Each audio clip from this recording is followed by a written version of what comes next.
नियंत्रण करता भी है।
निर्विकार होते हुए भी अपनी माया से विराट विश्व का आकार धारण करने वाले महाकाल,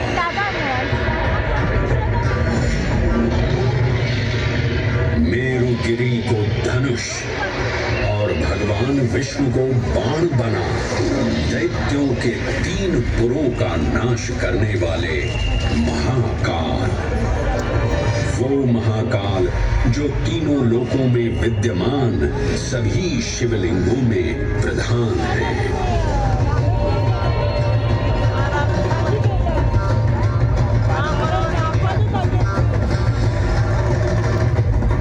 वो महाकाल जिनके त्रिशूल की तीनों नोकों से काम, क्रोध और लोभ पर नियंत्रण होता है, जिनके मस्तिष्क पर चंद्र शीतलता का प्रतीक है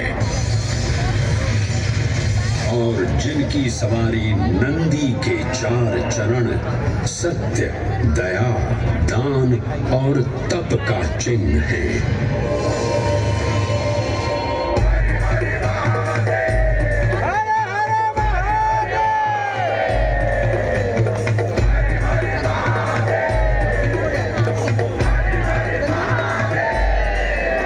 न पुण्यं न पापं न सौख्यं न दुःखं न मन्त्रो न तीर्थं न वेदा न यज्ञम् अहं भोजनं नैव भोज्यं न भोक्ता चिरन्तरूपः शिवोऽहं शिवोऽहम्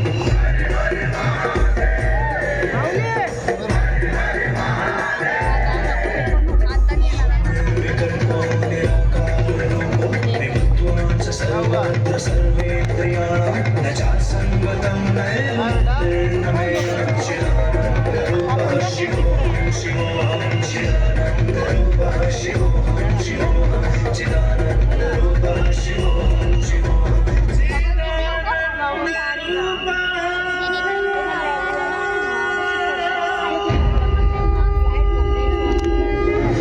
वराह पुराण में कहा गया है, नाभिदेशे महाकालस्तन्नाम्ना तत्र वै हरः, अर्थात नाभिदेश उज्जैन में स्थित भगवान महाकालेश्वर तीनों लोकों में पूजनीय है।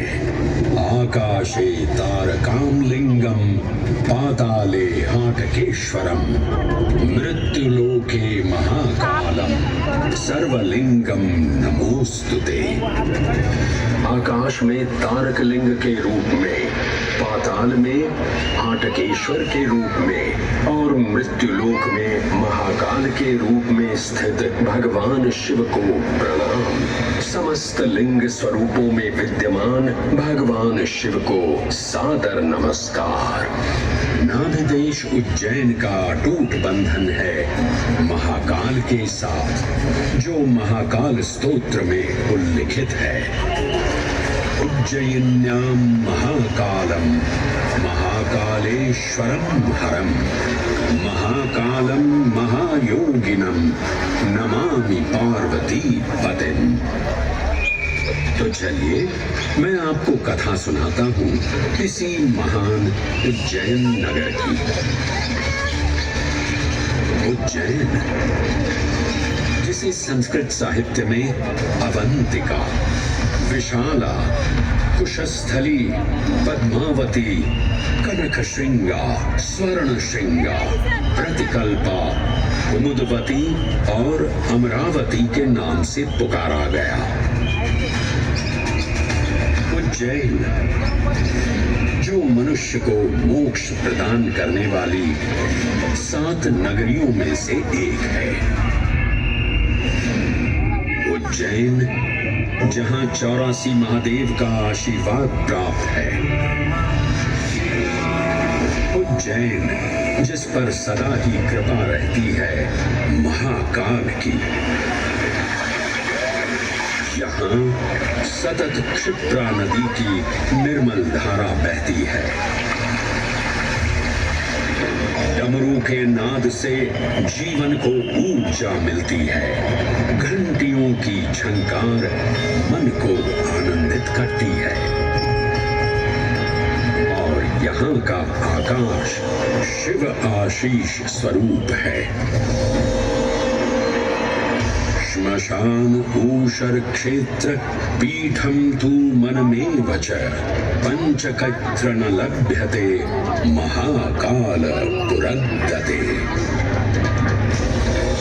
अर्थात यहाँ पर श्मशान, ऊषर यानी अनुपजाऊ भूमि, क्षेत्र अर्थात पवित्र भूमि, पीठ यानी शक्ति स्थान और मन अर्थात आध्यात्मिक शांति का स्थल, पांचों एक ही स्थान पर उपलब्ध हैं।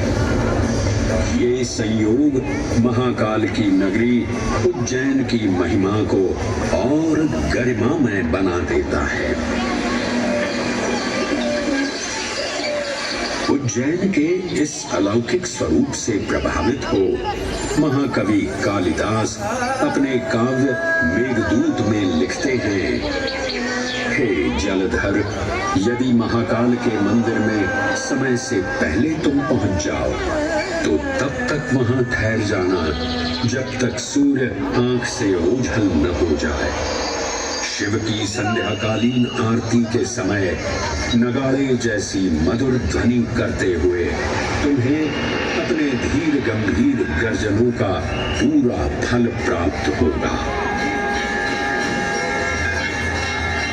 ये संध्या आरती, जिसे कालिदास ने सराहा है, अत्यंत महत्वपूर्ण है, क्योंकि ये वो प्रहर है जब सभी देवी देवता गंधर्व यहाँ उपस्थित होते हैं।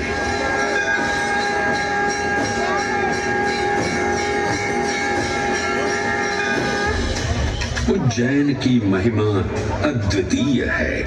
सतयुग, त्रेता युग, द्वापर युग और कलयुग, हर युग में इसका अप्रतिम महत्व रहा है।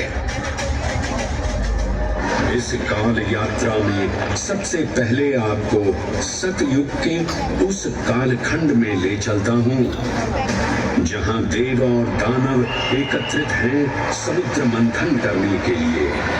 मन की आंखों से कल्पना कीजिए, भगवान विष्णु ने कुर्म का रूप ले मंदरांचल पर्वत को अपनी पीठ पर उठा रखा है। सागर से विकराल लहरें उठ रही हैं, मेघ भयानक गर्जना कर रहे हैं। देव और दानव वासुकी सर्प को नीति बना और मंदार पर्वत को मथनी बना सागर को मथ रहे हैं कि तभी जल का पाप कालकूट विष निकलता है और पूरी सृष्टि को अपने ताप से झंसाने लगता है।